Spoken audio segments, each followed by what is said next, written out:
Hello and welcome to the next episode of Ask the Surveyor, the podcast that brings you expert advice from all corners of the property world. I'm your host Lee from Ashton Surveyors, and today we're focusing on something that often gets overlooked until it becomes a big problem: cleanliness and hygiene in residential and commercial properties. Joining me is Kerry Keeble from MGLB Contracts, a professional cleaning company known for their thorough work and trusted service.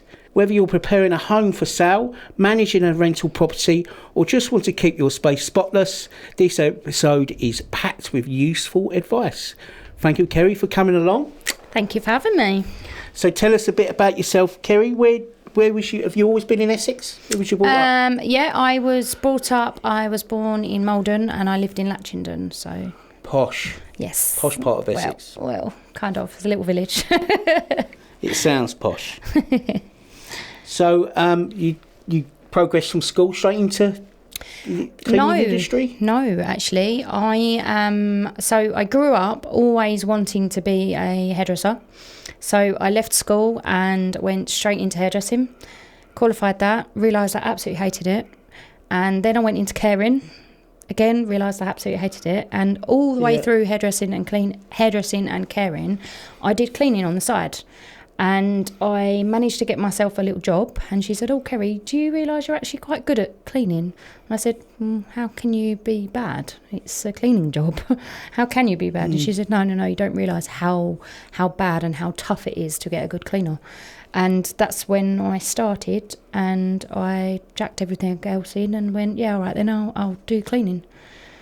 And so is that when you started MGLB? No, it's not, actually. So I originally started because I had a little girl. I had my little girl when I was 18, so I had a baby. I had KF Clean It, which is my old initials, and it was domestic based. So I had that right up until October last year. So that was 15 years, really, I had that. And that's the one that I grew. MGLB come around about 4 years ago because I was helping my friend with MGLB. And I was saying, "I'll do this, do that, do this." And then she phoned me up and said, "I can't do this anymore. Kerry, take my company." So I bought it off of her. Yeah, I bought it off of her for £2,000. I bought it off her, and she gave me all of her contacts, all of her equipment, her logo, absolutely everything. And I went straight home to Andy and said, "I need £2,000 right now." And so no looking back. No, and then obviously, so I had KF Clean It, MGLB, the laundry place, which is my service laundrette, and then my newest one, which is the online program, TCM. So the services you do is domestic cleans? Domestic cleans, biohazard cleaning, so I do like the hoarders, after death cleans, needles. I do commercial and industrial, so I'll go into like the big hospitals and do all them refits, cleans. I do when industrial problems have happened and they've had bird poo or anything like that, I'll go in and clean all that up. Hazardous stuff. Hazardous, yeah.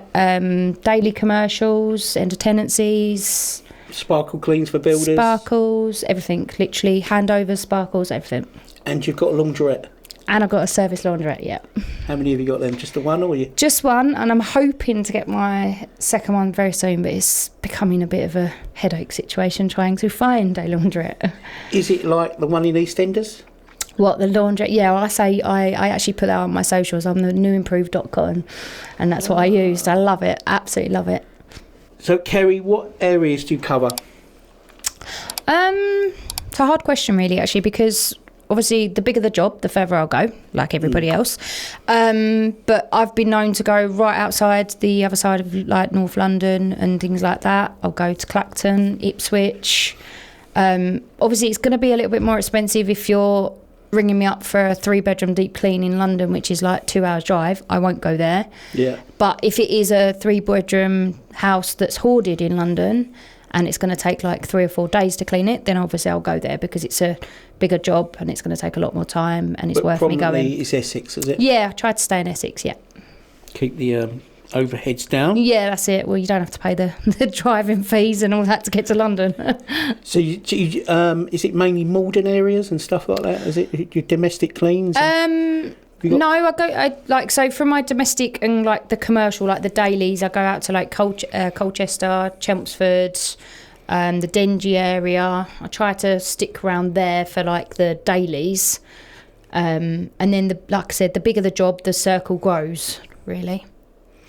Would you agree that having a professional clean before you get someone like Mary Bugging, estate agent, to make the property presentable, do you ever do that sort of thing? Oh, 1,000%. I was literally having a conversation with this Mary yesterday, because so many people, when they're in rented properties, they get told to have their end of tenancy clean because they want their deposit back. Well, sometimes they can't always be the best people to do it, or they'll try and do the clean themselves and they'll get the deposit back. But if you're moving into a property and they haven't had that clean, can you imagine how many germs you're just literally picking up all your stuff and putting straight on? If it's not done properly and it's not done, you're just playing catch up. It will take months for you to go round that. And as you probably know, moving is one of the most stressful times within anybody's life as well. Yeah. Last thing you want to be doing is thinking about your cleaning. Bioanxiety. Yeah, it definitely needs to be It's a stressful thing. Yeah, 1,000%. We're talking about bioanxiety with all different guests we've had on here. Is a problem.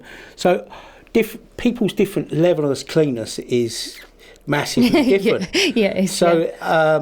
I remember moving into property, the oven was not very nice. Yeah. And even top of the units, kitchen units, that you don't really, it's just full of grease and I don't know if there's just forever cooked chips all day. But it's not even about that. It's even worse, because you think about your dead skin cells. That is what dust is. So if you don't have it cleaned properly, that's what you're moving into. That's what you're moving your family, your young kids, your pets, everything like that. And you don't, all right, everyone's got different judgments and different things to what is okay and what is not. You have too extreme, you have hardly anything. But for me, there needs to be a happy medium for it to be not germs and stuff like that. Yeah, and even the sellers, when they got the estate agents taking all the videos and pictures, you know, you want to present that as a clean home that people taken care of. Yeah, 1,000%. So, it makes your house sell quicker if you think about the cleaning. We get a lot of people that will be thinking about selling their house, and they'll ring us before they've even got the estate agents in to do the pictures, so that that house pops, so that it looks clean, it's more welcoming, and you'll get more money for it if it's clean. Yeah, definitely. So tenants probably leave their houses and flats at the worst. Yes, you got yes. Any examples? I've got. Sorry, I'd say. No, you're gone. What is the most common thing they don't clean? What is the most common thing they don't clean? I would actually say the tops of the cupboards. That is a big one, and it's just full of grease. It is, not good. And ovens. Who like cleaning ovens? Not me. No, I don't even like, and I own the cleaning company, and I don't like cleaning the ovens. I would say, again, a lot of people they think it's clean until they start moving all their stuff out. When you pull the bed out, you pull all the cabinets, then you see how much dust and dirt has actually fell down the side. When you start, as cleaners, we come in, obviously we're not there to judge, but obviously we see what is left. So that's why you need a deep clean to get the furniture moved once every 6 months. Would you say something like that? So hoover under the beds, under the furniture, even the thing is as well, it can cause so much damage if you don't have that done. Like, you can spill the wrong things down the back of your cabinets, and that can get wet. It can cause mould. It can cause everything, and you'll be none the wiser, and that'll be in your bedroom. That can then cause further delays. If you have that, I think the word's periodically, that can save you so much money in the long run. So, Kerry, using the right cleaning products is quite important. Not every domestic cleaner, I'd say, used the right or got the right selection of cleaning products. If they don't use you, where can they get some tips? Tips, well, obviously they're all on social media. There's a lot of myths out there that, so using the household products like Pledge, just use Pledge for example, it smells nice. In your head you think, oh, it smells nice, it's clean. Well, commercial products and cleaning products don't actually have a smell on them. that's something that we have to add after to trick your mind to make sure that you think it's clean. Because when you have bigger cleans and actually more professional products, they don't have a smell. Not you have scented. to put that, they're not scented. Yeah, that's a trick of the product, isn't it? So if it exactly smells like nice, bleach. you think it's clean. Yeah. So bleach, you put bleach round to clean it and things like that. But then down the toilet, you'd clean it with your bleach. You'd use your toilet brush, But then you'd put a scented apple cleaning product to leave a smell.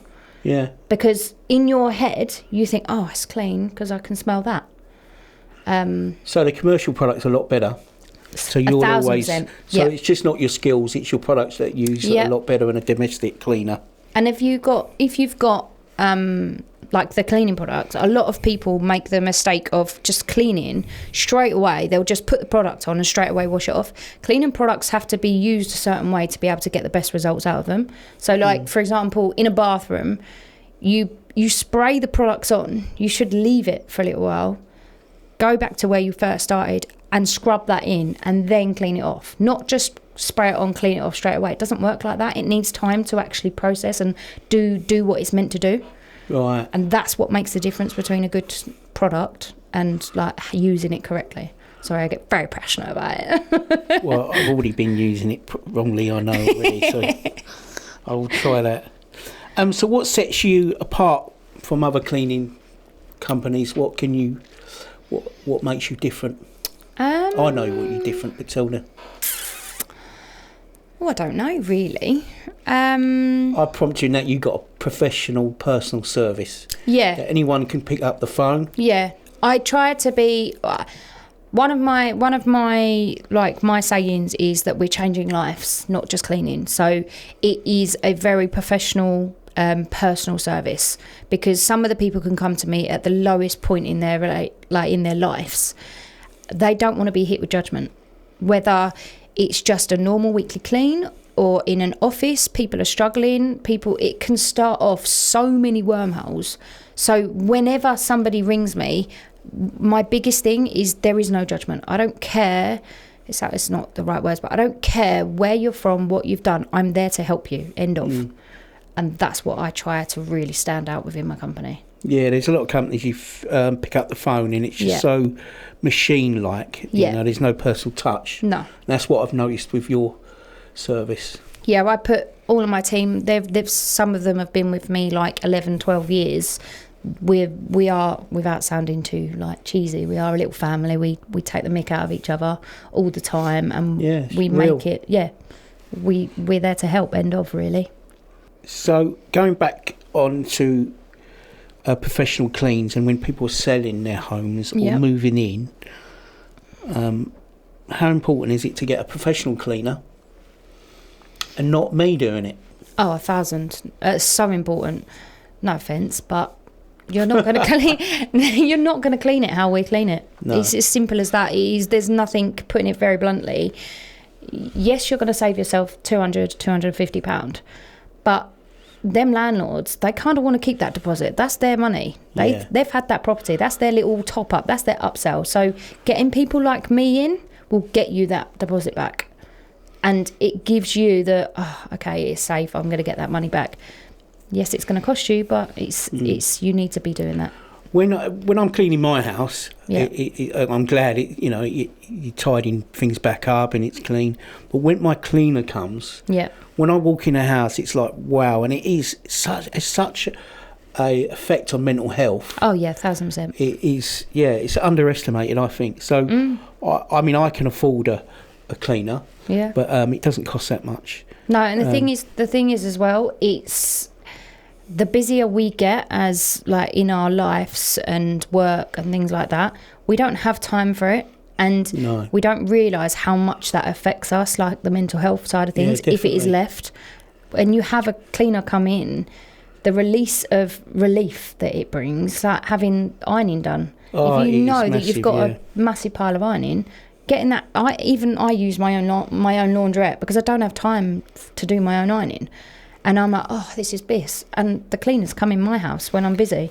Yeah, so it's not me being lazy or other people being lazy. It's just finding time. I mean, I run a business. Yeah.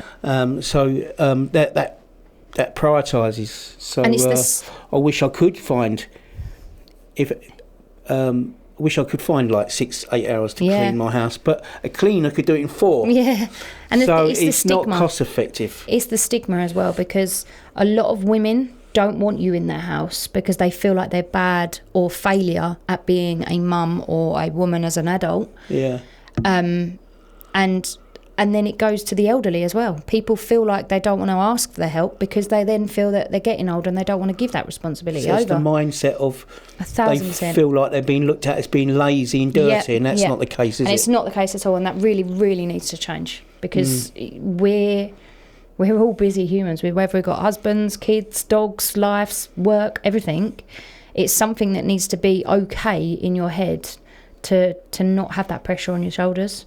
And the release and relief it brings is unreal. Yeah, I agree. My own personal experience. Yeah. How can professional clean property affect first impressions and perceived value?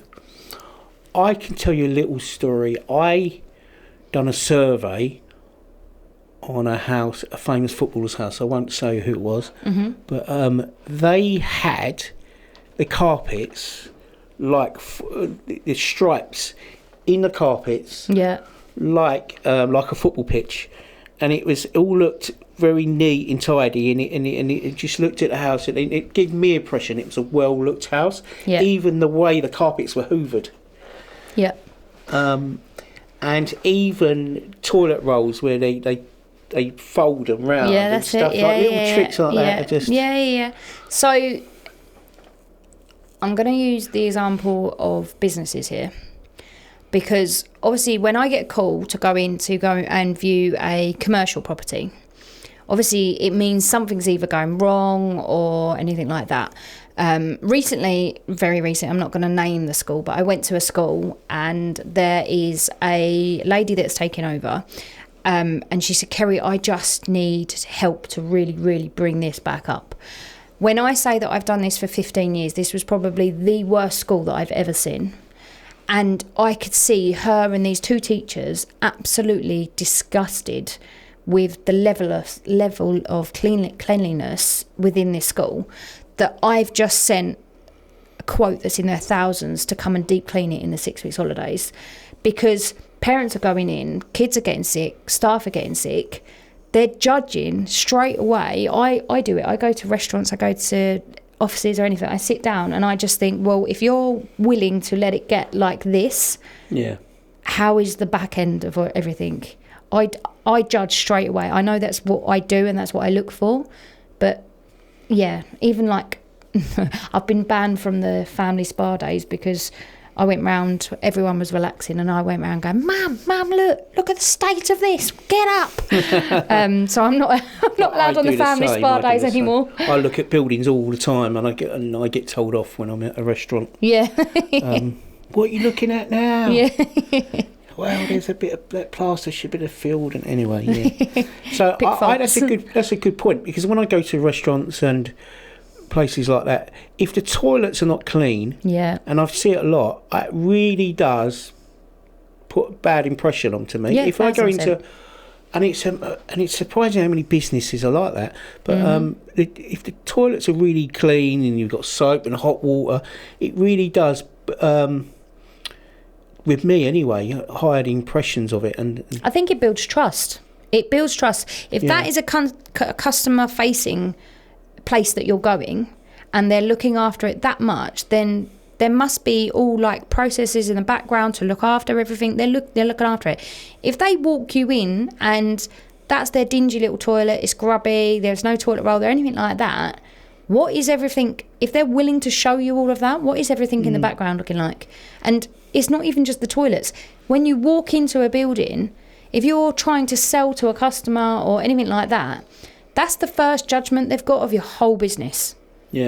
That needs to be presentable, clean, welcoming, smelling fresh, looking tidy. I've gone into offices and there's rubbish on the floor. They're like, oh yeah, just don't look that, just keep walking. And then they want me to invest with them, or they want me to do work with them and business. And I'm like, No, thank you. Because you can tell a public toilet, like in a restaurant or pub or that, if they're just been mopped out and left. Yeah. Because you can see, like, around the edges, you got like that tide mark or the black mastic. I don't know what that look is, at the actually. mastic. I always say, look at the mastic, because no one, unless you've got a very good cleaner, no one cleans that. Hence why I crack the whip with my team on the mastic. I'm like, get that done. Yeah.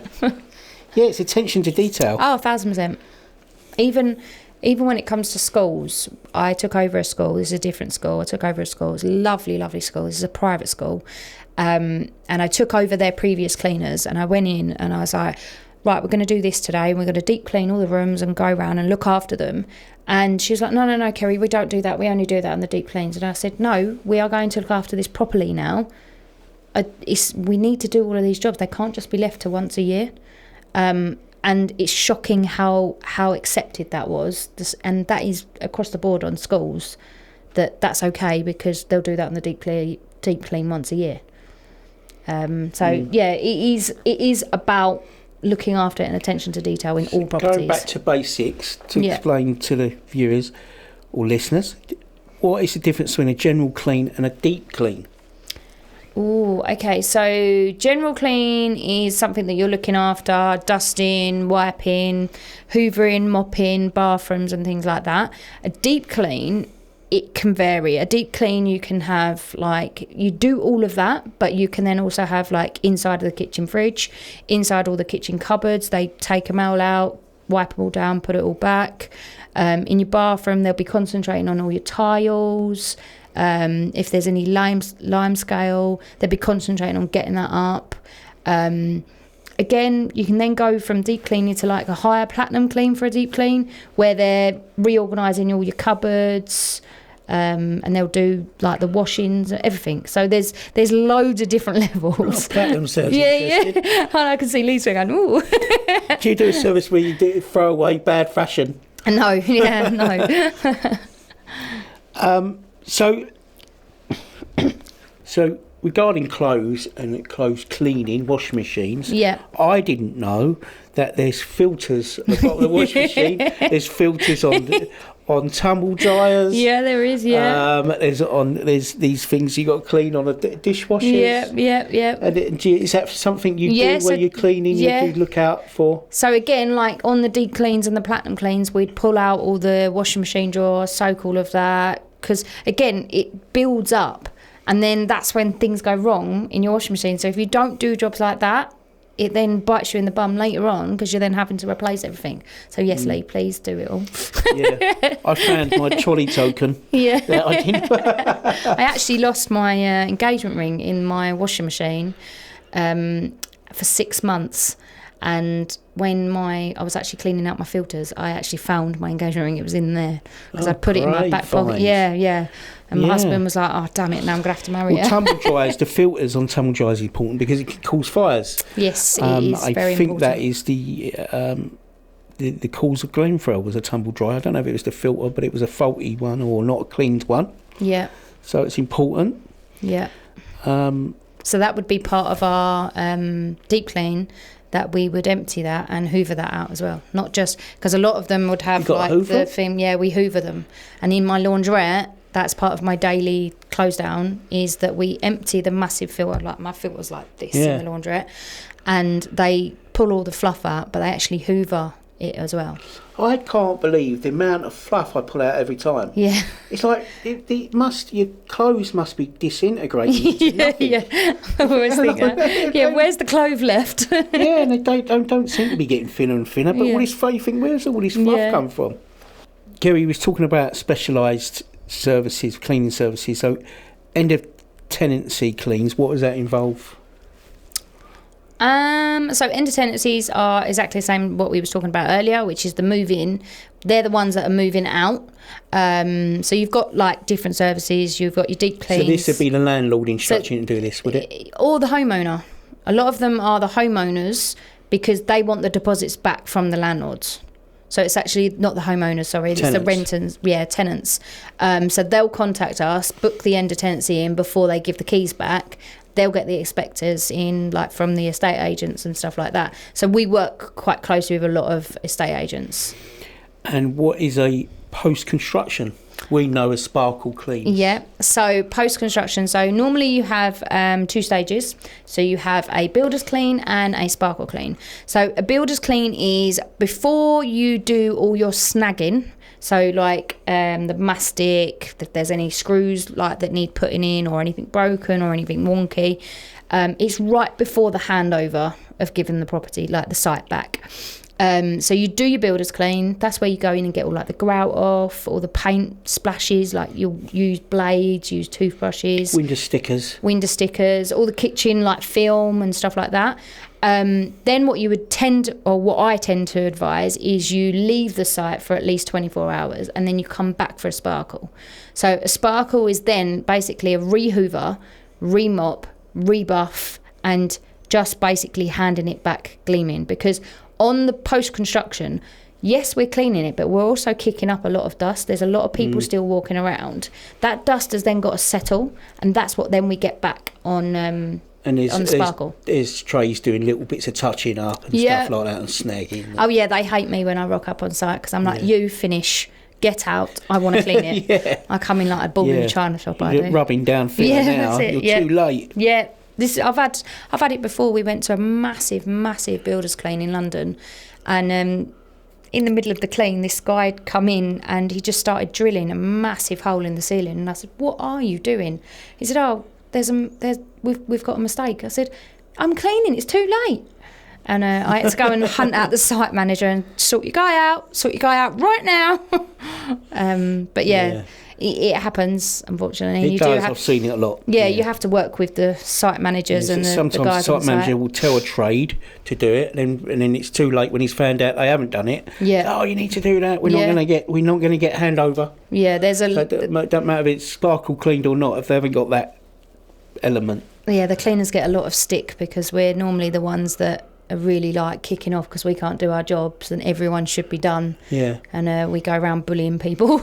and they only give you a few hours before handover. Oh yes. Which is never give you enough time, do they? No, exactly. Yeah. And they're always on site, bless them. Like I said, I've turned up to site. In my whole career, I've only ever walked away from one site because we had no electric, no water, nothing. Because literally a couple of hours before we was due on site, something majorly went wrong, and otherwise, I really do try and work with the site managers because I know how important it is and how much they get shot if they don't hand it over. So you might have a little moan, but you still I'll have a moan, but I'll still get on with it, yeah, definitely. That's what we want to hear. Well, that's what site managers want to hear. Yeah, 1,000%, yeah. So site managers... Here we go, listen up. Get Kerry in. So we were talking about skin cells and that, and what does poor hygiene in a property impact on health and well-being? Oh, massive. We spoke about mental health, but actually physical health. Physical health, it can cause asthma, it can cause mould. If you've got to take, for example, a hoarded property, this isn't a lazy person's problem because they're lazy. This is because they can't physically get up and do it. This is a disorder, a mental health disorder. But the problems, the slip, trips and falls, the getting stuck, the electrical fire risk, everything. There's like 4 or 5 different stages of what types of hoarders that we can go into, of different risks. And the amount of when I've gone into hoarders and how much I had a young guy that we did a hoarders, severe alcoholic, and it took me 3 days to do his 2-bedroom apartment. And the second day that I went back there, he sat me down and he bought me a bunch of flowers actually, and he said, "Kerry's, in the first 4 years, last night was the first time I've never drunk." He said, "I had a cup of tea on my sofa and watched TV and I didn't have an alcohol drink." And he said, because I didn't feel embarrassed, I didn't feel trapped, I felt free. And that to me was like, wow, look at how much just doing this cleaning has helped him breathe. So yeah, I think it has a massive effect on cleaning. Just a really little bit in the ocean. If I'm working on my computer and my bin's full, yeah, I can't. It's in my mind. Yeah. And I have to empty it. Yeah, it's distraction. So I can imagine getting into that position and there's no way out. You just spiral down and down. It's it's not their fault, obviously. But, No. Mental health is a massive thing. And I think we've already touched on it, how much it helps. Oh, yeah, 1,000%. Yeah, it clears your mind for you to be able to heal or try and heal yourself. Otherwise, it's just so much pressure on yourself. Another chore, another thing you're failing at, everything. And it's a constant slap in the face with it. And people get to the point where they're embarrassed and they're trapped within their own home. Not actually physically trapped. Because they can't get the help. They can't find the guts to even ask for help either. Well, they don't know where to start. No. Well, it's overwhelming, isn't it? Yeah, if you've got a massive task, how do you start it and where do you start? And it's better just to ignore, isn't it? Yeah. Or it's easier to. Yeah, a lot of the hoarding jobs that we go to or things like that is because they've been discovered. They've had no choice but to call 999 because they're hurt or something like that, or family have unannounced turned up, and that's when help comes in. It's very, very rare that people will come and actually ask for help. Although they want the help, they don't know how to ask for the help, and they can't get the help. I speak to some people building relationships sometimes for like 6 months before they've even opened the door to me, and it's a constant checking in. I'm here. I'm ready when you are ready. There's no pressure, and that's it. Because otherwise, people just go, no, can't do this, and too much. So it's the little steps. Yeah. Little steps make big strides. Yeah, as definitely. they say. So we bought a flat for the business in Chelmsford. Yeah. And it got flipped, so it was beautiful when we bought it. But the story was that he actually worked himself out of the house. So he had a chair next to the front door, basically, and he used to have it was so full that he couldn't get to any of the other rooms, and he just had a chair, his TV, and a bucket and takeaways just by the front door. Yeah, I met a lady that had slept in her chair in her lounge for 10 years, and she can't physically get in her bedrooms, and literally her chair was there and the TV was there and everything else in the lounge was top to bottom full. I had another man come to me again. He got discovered because he got buried, and the postman saw him through the letterbox 2 days later. Not 2 days later, sorry, a couple of hours later, and he'd fallen and he then couldn't get up because all the stuff had fell on top of him. And it was the post lady that actually see him because he was shouting when she was putting post through the door. It's extreme. Yeah, it can be very, very dangerous. And people get stuck. People get mentally stuck in that property. I mean, it's not just a fire hazard, it's a biohazard and health and stuff like that. Mental health, physical health. Yeah. And it's also a risk. It can cause like pests to come in, everything. There's the fire risks as well, all of the extensions leads that are plugged in, then all the stuff that's then buried on top of them. There's so many dangers to it. So what's the process? I suspect it's step by step. Do they have to move out? No, definitely not. We have it's called a buddy system. So somebody will, let's use you for example, if your house was hoarded, I would come round, I would assess the situation, but then I would also take somebody that I would like to buddy with you, where it's basically somebody that is designed to hold your hand, because a lot of these mental health like jobs that we go to is they're so scared about losing control, losing stuff. There's family attachments to things. They need to build trust in them, and we need to understand that, and we need to get to know them to make sure that we're doing it okay for them, so that this doesn't cause any more uproar. Yeah. Some people can cope with 2 hours a week, 3 hours a week. Some people can cope with a massive job. Yeah. I went to one job where I was doing it for about 12 weeks every Friday for 3 hours, and we still didn't even get to the end of it. But unfortunately, that's all that she could afford and get done to be able to cover that time. So yeah, we do the pricing, we'll do the buddy system, work out how to work with you, and then I always say that just doing a big clean doesn't solve anything. What it does do is give them space to breathe so that they can either get further help or counselling or get the right people in to help them after. And that's how I work with them. And then what we try and do is we try and convince them into having our aftercare program so that they don't just get left to it, because a lot of cleaners or a lot of companies that I know of, they do the clean, get their money and go, and then it just happens again, because hoarding doesn't just stop because they've had a clean. And that's what we try and then hold their hands through it, really. Try and encourage them not to hang on to certain stuff. Yeah, and just say it's okay. Yeah, I can picture it now. I just thought you'd go in there and empty it all, and it's not actually. It's a massive. They will need their handheld because they need trust. I get it now. Trust is massive because you don't know what value they've got to something, or how much. I'm trying to think of the word. Sentimental attachment to something. Even like, it's really silly, but you know the silver takeaway boxes, like the Chinese takeaway boxes, things like that.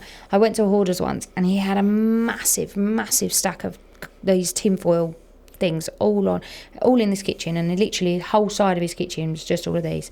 And I said, right, is there any reason why we're keeping these? He said, no, I can't throw them. And I said, okay, why? Like, can you explain? And we have to coach them to say, okay, tell me why. Do we need all of these, or can we get rid of some of them? We have to let them tell us the story. And I found out it's because every Friday throughout his relationship with his wife, he's about a 70-year-old man, he lost his wife, and every Friday they'd have a Chinese. And he had that sentimental value with a tin can from the Chinese. It just reminded him of his wife. Mm. So ever since she's died, he used to have these, and he'd collect them, and he didn't want to put them in the bin. And then also, on the flip side, is they don't like waste. They don't like putting things in the bin because it's just wasteful. So they'll keep stuff because they think that it's the better for them and not to be wasted. So there's always a deeper reason. There's always massive reasons behind, and that's us. And this is why I say that it's not just, you're not just a cleaner. We've got to work all of this out. So it's not just a case, you don't need that, chuck it away, what's the matter with you? Yep, exactly that. And that's what a lot of people think, stop being bloody lazy. Yeah, you don't need that, it's just tin foil, but to him it was everything. Yep. Yeah, so there's a lot of deeper issues going on. Yeah, definitely. So what's the worst one you've seen? So I went to a property where there was an unaided death, and the property... Sorry, what is an unaided death? Basically, someone had passed away, and they hadn't been found. Oh, okay. So the person had been dead for 6.5 weeks in the property. So obviously that was very nearer to when I first started doing them, and it was a very life-changing one for me because it was really sad. It was really sad because, again, there was a backstory to it, which I then found out that all his children had moved away. He'd lost his wife and then basically cut off everybody. Went down a real bad spiral with his mental health and didn't talk to anyone, so no one knew he was dead. And it was only a neighbour that actually called the police because she said, I can see so many flies coming out of this bedroom. And obviously that is because there was, unfortunately, somebody had passed away. That was a big eye-opener to me that we all need people. We all need people around us. Yeah, and it's very sad. Yeah. I don't know what to say about that, really. Moving on. So this is where it comes to bio cleans, isn't it? Yeah. And that's another service you do. Yeah. Do you want to explain what a bio-clean is? So there's totally different levels of bio. So bio can be hoarders, what we were talking about earlier. Bios can be needle sweeps, drug dens, after murder scenes and things like that. It can be mould removal. It can be... My mind's gone blank. That's fine. So the bodies are removed before you... Yes, that's a common question. You don't pick up body parts, do you? I was like, no, definitely not. No, that's a bit... That's really but it's not a nice scene to walk into, so you've got to be quite mentally... Yeah, so... Is it a thing you get used to, or is it not a thing you don't want to hear the backstory? No, we do. Some of my cleaners want to know more details so that they can cope with it. Some of them that don't, they just get in, get out, get done. But we do offer a mental health side, chat line, things like that. That with doing these jobs, we do come across some nasty smells, some nasty things that we're going to see. So we do have to make sure that we protect ourselves as well as my team. It's, again, completely underestimated by a lot of people what some of these biohazard cleaners are walking into. Yeah, I can imagine. Yeah. So just the body's removed and that's it, and you're left with everything else. Yeah. So even things like when it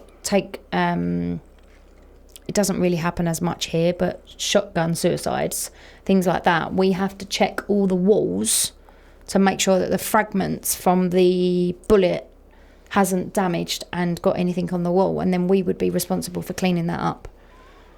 Whereas no one ever in their own mind, unless you know about all of this, no one would ever think that cleaners would be responsible for that, and then we would actually fill it, because what we've got to do is make it okay. We're not there to get it back to like a pristine room or something like that, but we've got to make it okay for either family members to come back into that room or whoever to come back into that room and safe and okay. Bearing in mind this is the harshest part of time. So if there's let's just be open about it. So if there's skull and brain on the walls, is that what you're cleaning up? There can be fragments, yes, but I'm not going to say that there's going to be a massive like skull on the floor. So most of it's cleaned up for you, but they don't get everything. Yeah, like that after death, there was still hair there that had obviously fallen out because it was decomposition clean. I'm so glad I'm a surveyor. This is what I love this job. I may look at some mould. Yeah, that's about as dangerous as it gets for me.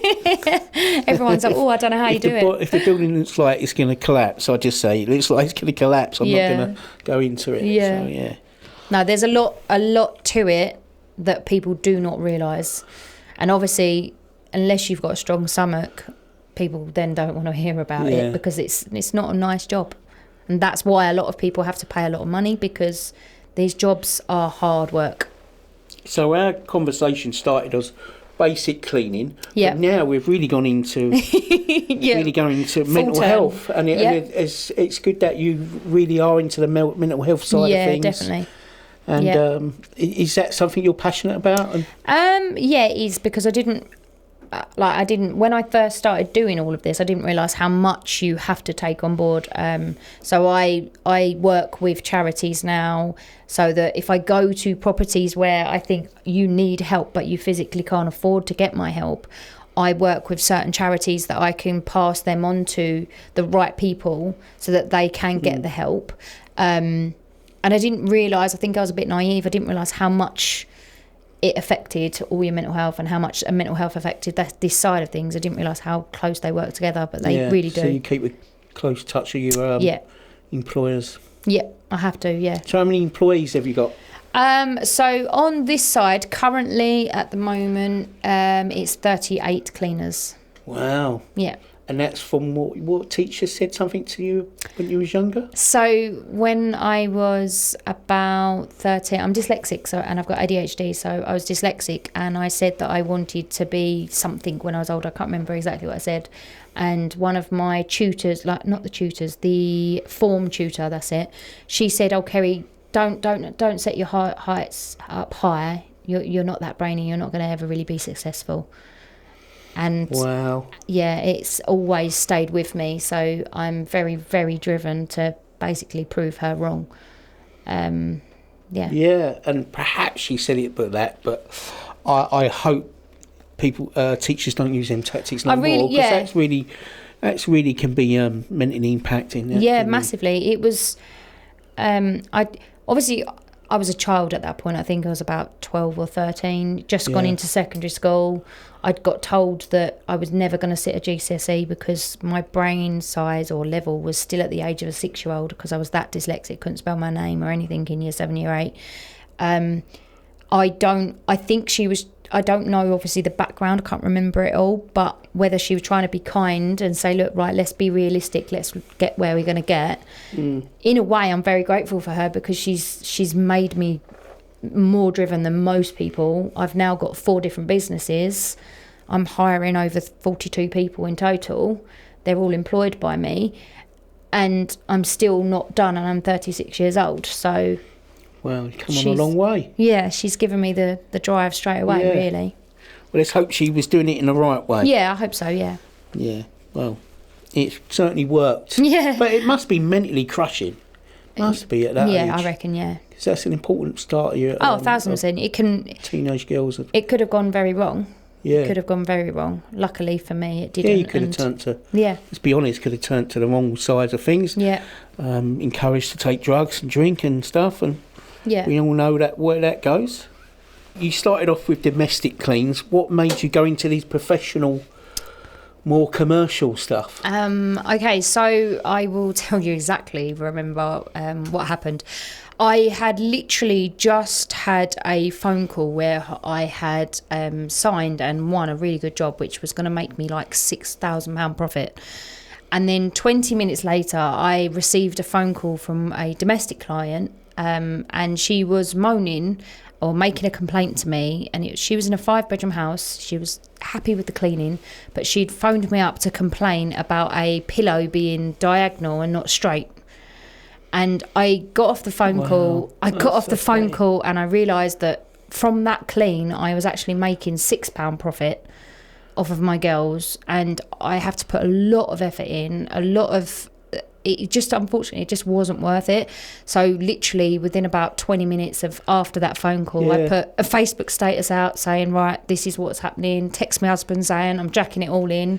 I'm done. I've had enough. Yeah, I mean, it's the expectations of some people's unbelievable. Yeah, and it's... bearing in mind that was my first original baby that I started when I was 18 years old. I don't get why you just moved a cushion, wouldn't you? Wow. And not pick up the phone? No. I had another complaint once. After 8 hours, we cleaned, I'll never forget it, we cleaned this house, domestic house, lovely, I think it was about a 3-bedroom house. We cleaned it very first thing in the morning, and then the lady come home of an evening and phoned me up and complained about a dead fly on the windowsill. And I said, is there any dust on that windowsill? And she said, no. And I said, but that fly could have died in the time that my cleaner had left. And she actually requested for me to give her money back of that whole clean over that fly being on the windowsill. And I actually remember it because I lost that clean because of that fly. I bet there's lots of cleaners who could do similar stories. Yes. Expectations of... Yeah. I mean, I couldn't do that and work with clients like that. No, it's very... a lot of high standards and expectations that sometimes they can't even hit, and there's not a lot of... It's half the reason I've actually gone and started my newest little venture, which is TCM, the Cleaning Mentors, and I now actually teach other cleaning companies on how to grow and get better jobs and get better people and not have to put up with the poop. So what would you advise jobs. a cleaner if they got a client like that we just can't make happy? That it's okay to continue just looking for elsewhere jobs and things like that. You can sometimes make them happy, but obviously we have to have realistic and good communications, processes in place, systems in place, everything. Set expectations. I have individual checklists on every job that I do now. Most people, after you've had a professional clean, I walked in my house, and it looks glorious. It's like a show home. Yep. Especially in my lounge. I love it. And I think, I love my house again. I mean, don't get me wrong, it doesn't get that bad, but that touch, the lines and the carpets, I know that sounds all a bit, but it does. It just does make a difference. I think as well, sometimes people have a very low opinion on cleaners, unfortunately. They still do. They still think they are the bottom feeders, and they still do get treated not very nice. And I'm quite a gobby, confident person anyway, and it's the worst thing I've still find. I get very protective over my cleaners because people do treat cleaners not very nice. And it's from country to country where the cleaners in America are glorified, bar people and estate agents are glorified in America. Yep. No disrespect to the lady we spoke about earlier, estate agents here. I got a bad opinion, cleaners are bar people. Yep. And that is, so unfortunately, that's how we get treated. Culture. Yeah, that's how we get treated. The pay is less, it's not worth it. It's a very hard industry to be in, and it breaks your back doing it every single day. They need recognisation. I can't say that word. They need to be recognised. Yeah, agree. Yeah. Are there any industry standards and accreditations in professional cleaning world buyers and landlords should look for?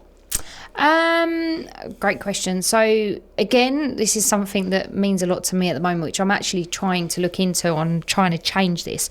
So, you know, when we were talking about all these bio cleans and I go in and do the needle sweeps and how much risky that job is, there is no really accreditations that you have to have by law to be able to go and do these jobs. So if there was a murder scene or something like that, Joe Bloggs could go and clean that and just do it with any products or anything like that.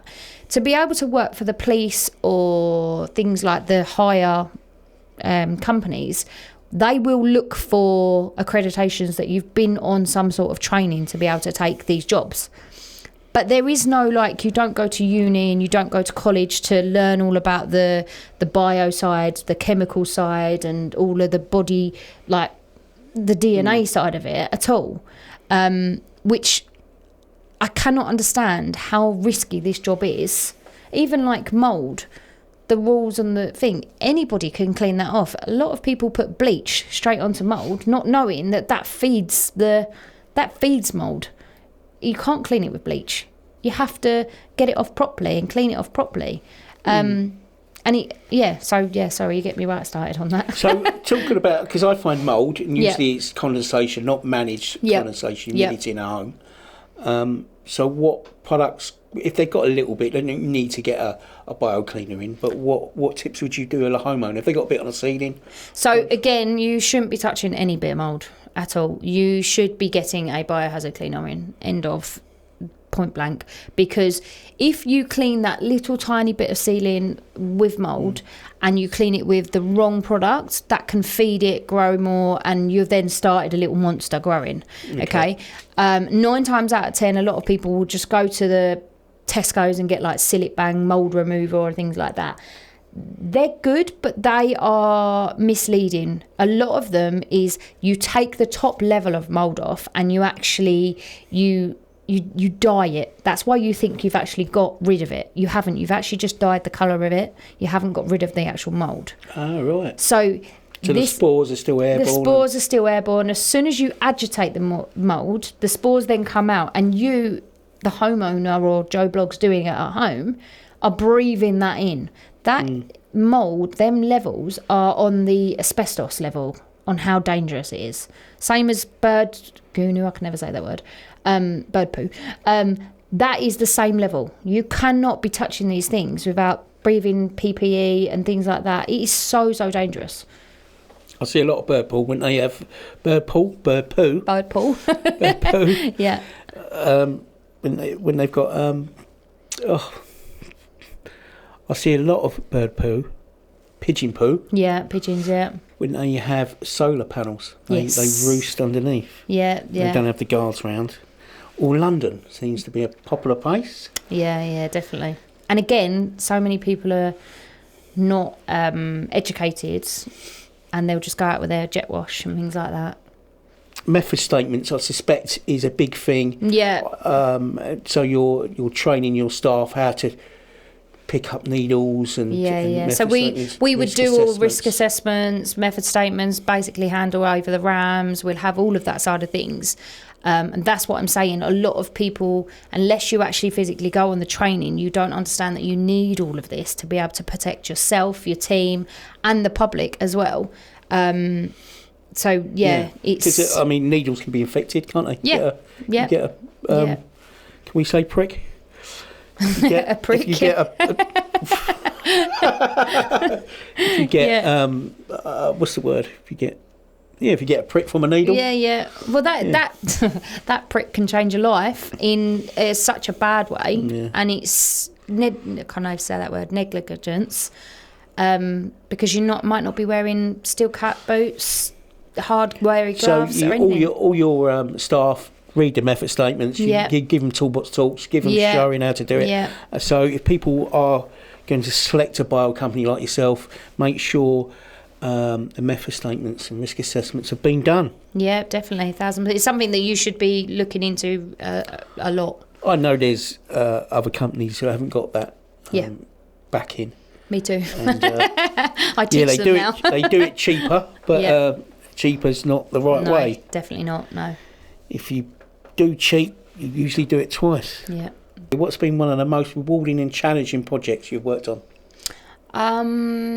Okay, so I had a lady in Clacton. She was a hoarder. I tend to attract hoarders because I think I've got a bit of a reputation on dealing with hoarders quite well. So I do like my hoarders cleans. But this one particular lady, she took me about 6 months to actually open the door to me. Just messages back and forth. She'd go quiet on me, then she'd come back. And she let me come in, and we got to know her really, really well. We were there for, I think it was a week, cleaning out her property. And the whole time, the son was in his bedroom. He was severely autistic. He was older and things like that. She basically was doing really, really well in life. And we found out that she had got herself in a bit of a pickle after losing her mum. Then was in a domestic violence relationship, and everything went wrong, basically. So in my eyes, it was out of her control. Things had just took massively over. And I was the job was going so well that I was really, really impressed with like how we were clearing this out, sorting this out. And she was involved with us every single day. Every day she'd let us in, she was cleaning, she was doing all and getting rid of the rubbish. We always try and get them involved so that they're in control. And on the last day, I said, I'm so like grateful for you letting us in and helping, and we're really glad. She phoned me like just before our last break, and she said, my son wants you to help him with his room. And I was like, wow, okay. Well, the night before they'd had a chat, and they said apparently the son had come out. He was about 14 years old, and he'd come out and said, this is the first time in years that I've heard you laugh as much as you've been laughing the last couple of days. And you thought this was going to be a bad experience, and I want to have the help. And so when I come back, they asked me to pop my head in to go and see his room, and his room was just as bad as elsewhere that we'd seen. Yeah. And again, he let me and another person come back the very next day to sort his bedroom out. And again, he was really involved, and I walked away from that flat knowing that I had completely changed the pair of them.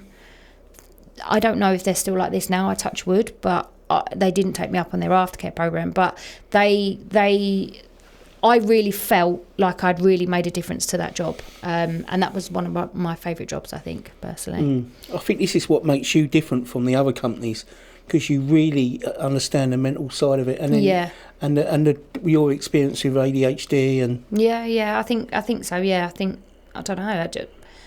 I think I just want to help them. I want to care for them. So it's good that you see that the mental challenge is the first challenge. Yeah.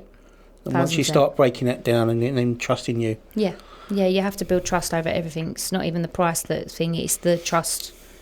That's why I'm a massive believer. I put all of my social media, I put my face out there. I don't hide who I am. I've got my kids or anything like that, because I believe people need to be able to see who I am, to see that I'm human, to see that they can come to me without judgment. So I advise anyone who's struggling out there, ring Kerry, because she's got that personal touch. Can you help you with the challenges you've got? Yeah. What do you enjoy most about working for MGLB contracts? Like to see a bit of a change from the hoarder side of things, but on the commercial side of things, I really like to go in and put structure in place and really make sure that the reliability is in within the cleaning teams. Again, cleaners can get quite a bad reputation for being unreliable and not being able to find the right team for you. Yeah. Sometimes it might take me a couple of months to get the right things in place, but I'm very determined and strong-willed that I will get you the right team that will be not even my team anymore. They'll be your team, because they're going to be part of your looking after your building, making sure that it's safe, happy. And it is such a underestimated part of the team that people need. And I suspect, I wouldn't know, but there's a method of cleaning. So you start, I'm not sure, top from bottom, and this is how you train your staff. You don't just shove someone in a school and hopefully... I will give you my little hidden secret and tip, is if you pick a room out, I train my team to pick a side of the door, and I work from top to bottom the whole way around the room, because a lot of people will go, oh, I'll do the sink or I'll do the thing, and then they'll go back and they end up doing like crisscrosses, and that's how things get missed. If you work, and I literally done it on a piece of paper, and I show my team whenever they come and join me, I get them to do the training, and I show them how much time wasted, how much more energy they have to put in, instead of literally walking through the door, picking one side of the door up, walking all the way around the room and coming back. And then literally everything that you come to, you clean, and having it there and there so that you don't have to keep running back. And that's how things are not missed. Yeah, so routine and methods, that is in surveying as well. When I teach my young surveyors, always have the same routine. Yeah. So you start on the outside. So I try and teach them my routine. So you start on the chimneys, the roofs, the gutters, the fascias, the soffits, the windows. I can split it off because I've done it so many times. Yeah. And I hope not. I've not missed anything. But there is times that the customer will want me to go and do inside first. Yeah. And that then takes me off my routine. Yeah, it does, And really I have to go around twice because I don't trust that I've caught everything. Yeah. So if we do it in a routine, I feel a lot more comfortable that I've seen everything. I think as well, if you have like this, one of my hidden secrets in my laundrette is that nobody should know that any person is off sick. We need to be a team. So we need to do it all the same. So even in my laundrette, down to the folding of the sheets, I have a specific way that I expect them to fold the sheets. And I train them and I say, I'm not being bossy. I'm trying to show you that this is what our customers then will grow to know, so that this is what they accept is okay, because that's what they know that we're going to get. So again, within the cleaning, within my laundrette, everything, it is all down to a certain way of how I do it. So if it's different, they question it. Yeah, because people get used to it. Which is the better way. I want the better way. Yeah. And that's so much in within cleaning. People want the same people every time. Well, if they're trained the same people, they should never know. So that's how you... So how many students have you? Can we call them students? Or students? Did you say you're training or mentoring? Oh, mentoring, the coaching side. So I set up a Facebook page, Self-Employed Cleaners of the UK. Little ping. I set that up about a year ago, and I have 6,300 people in there.